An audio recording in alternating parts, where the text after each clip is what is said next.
Every generation believes its institutions are failing.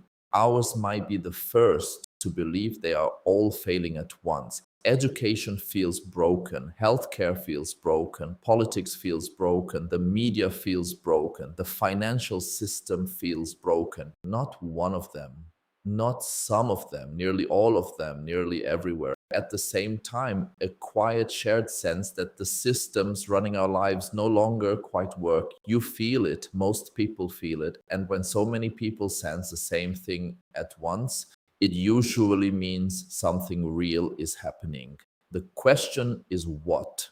The most common explanation is the simplest one. People got worse. The politicians became corrupt. The corporations got greedy. The institutions filled with the wrong people. We broke these systems because we stopped being good enough to run them. It's a satisfying story. It gives us someone to blame, but it falls apart under the lightest pressure. Because if the problem was simply bad people, then replacing them with good ones would fix it. And we have tried again and again. Brilliant, well meaning, honest people step into these systems determined to fix them. And the same problems reappear. The reformer becomes the bureaucrat, the outsider becomes the insider, the idealist drowns in the same dysfunction they swore to end. It happens too reliably to be about character. When the best people you can find produce the same broken outcome, the problem is not the people, it's the system itself. So let's ask a different question. Not who broke these systems, but what changed about the systems.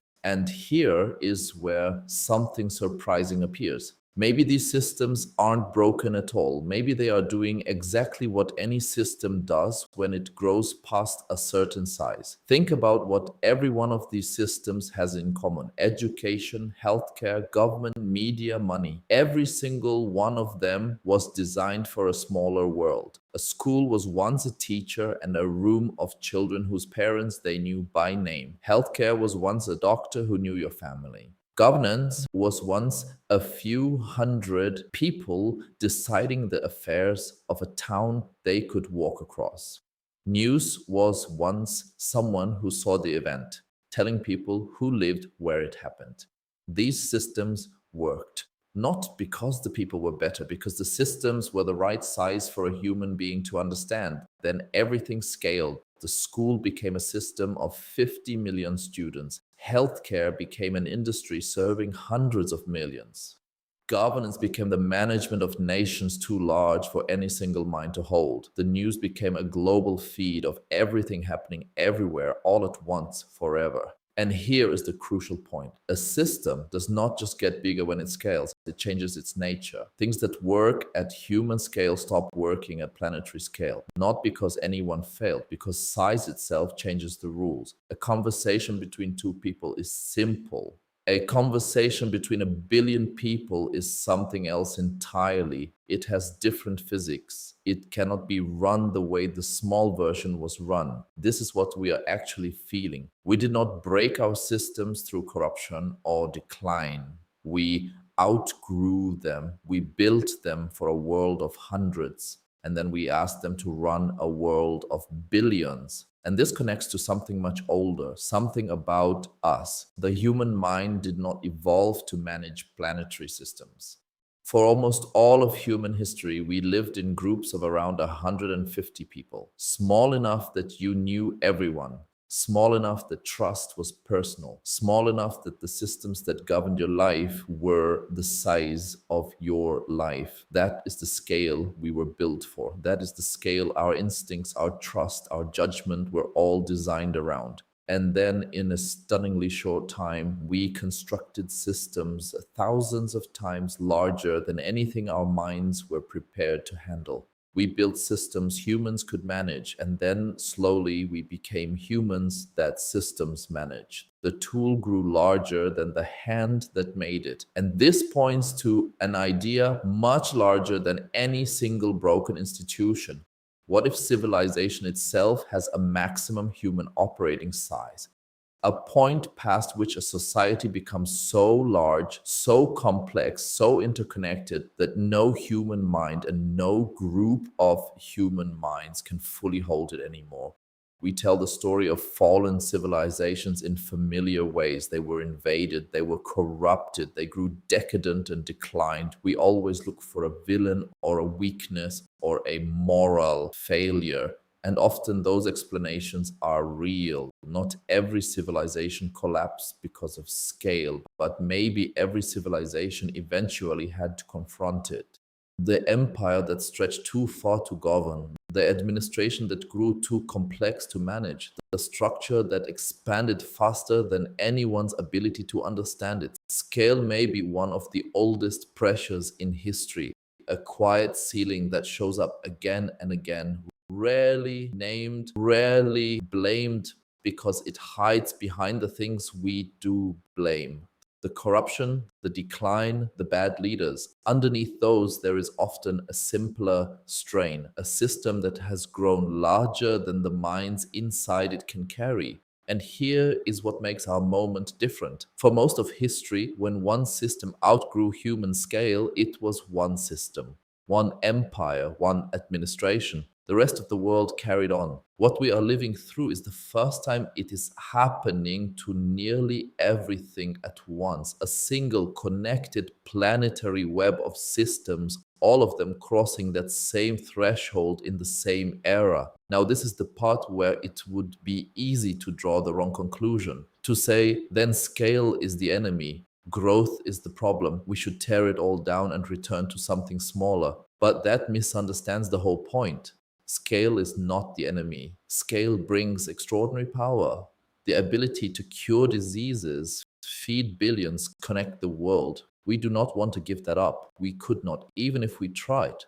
The problem is not that our systems are large. The problem is that we are trying to run superhuman scale systems with tools designed for human scale ones. We are using instincts built for 150 people to navigate systems of billions. We are using forms of management, trust, and control that work to the size of a town and breaking them against the size of a planet. The mismatch is not size itself. It is the gap between the size of the system and the human scale of the tools we use to run it. And this reframes the entire feeling, the exhaustion, the sense that nothing works, the feeling that you are shouting into something vast and deaf whenever you touch one of these systems. That feeling is not a sign that the world is uniquely corrupt right now. It is the sensation of living inside structures that have grown beyond human scale, structures too large to feel human anymore, because they no longer are. So, if that's the real problem, it points toward a different kind of question. Not how do we put better people in charge, but can anything be built that actually works at this size? To see why this is hard, look at how civilizations have always solved scale. For thousands of years, there was essentially one answer. When a system grew too large for one person to manage, you added a layer. A ruler couldn't oversee everything, so he appointed governors. The governors couldn't manage everything, so they appointed officials, more managers, more administrators, more layers of control. This is hierarchy. And for most of history, it was the only known way to run something bigger than a single human could hold.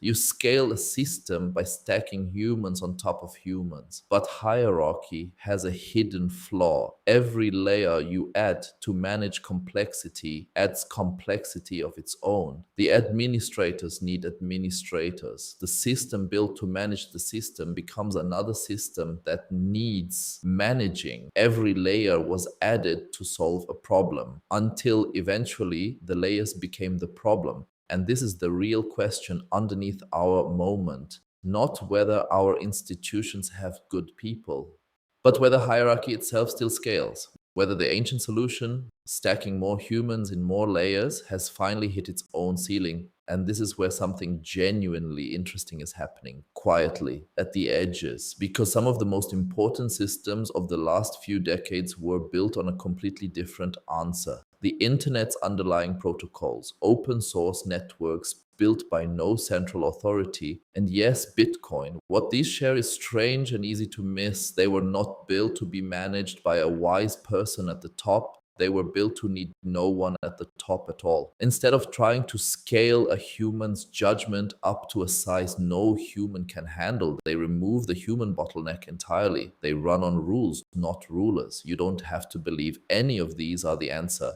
It's too early to know, but they represent a different idea about scale, not bigger institutions run by better people, but systems designed from the beginning to work without depending on anyone being in charge. Because the old model has reached its limit. The model where a small group of humans sits at the center of a system and manages it on behalf of everyone else. That worked beautifully at the scale of a village. It is breaking everywhere at the scale of a planet. So the next time you feel it, that everything is broken, consider that you might be misreading the signal. The systems may not be failing because they got worse. They may be failing because they got bigger than the creatures who built them were ever able to hold. We didn't break our systems, we outgrew them. And so the real question is no longer whether our systems can keep growing. They can, they will. The question is whether human beings can remain human inside systems that have grown so far beyond human scale that no one